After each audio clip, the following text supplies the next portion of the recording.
the end of this week's Torah portion, Chayei Sara, the Torah's narrative transitions from Abraham, the progenitor of the Jewish people, to his son Isaac.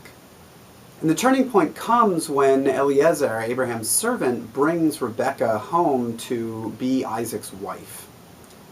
The Torah uses very interesting language for this moment of their marriage. Right at the end of chapter 24, the Torah tells us, Isaac took Rebekah as his wife, and he loved her. Now, so far in the Torah's narrative, we've seen a number of couples, but the Torah has never mentioned love. And it raises the question, what are we supposed to learn from this mention of love in Isaac's marriage to Rebekah? Should we infer that perhaps Abraham did not love Sarah? That seems to be a strange conclusion to reach. So what else might the Torah be trying to convey in telling us Isaac loved her?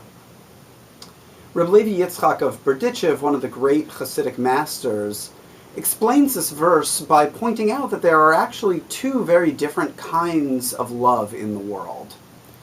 There is one kind of love where a person loves someone else, and what he loves is the benefit that he gets from her, be that physical or spiritual or emotional or some other kind of a benefit. But Reb Levi Yitzchak says in that case where a person is loving on account of this benefit that he's receiving, he's not really loving the other person at all. He's loving himself. But there's a second kind of love, according to Reb Levi Yitzchak, in which what he loves in the other person is that aspect of the divine image that's manifest in her. It's all of those things that make her a unique person in the world, a blessing on all who know her.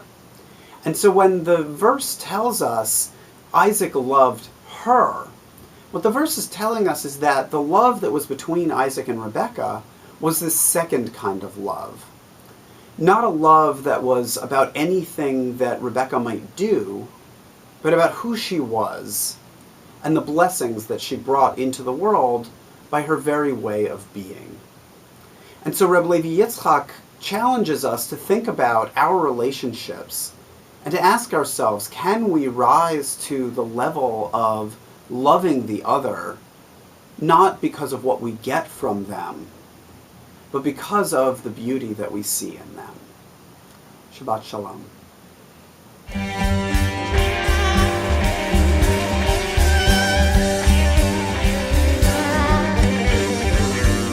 La comida la mañana la te la traigo atrás. La comida la mañana la te la traigo atrás. Que lo sepa la mi madre que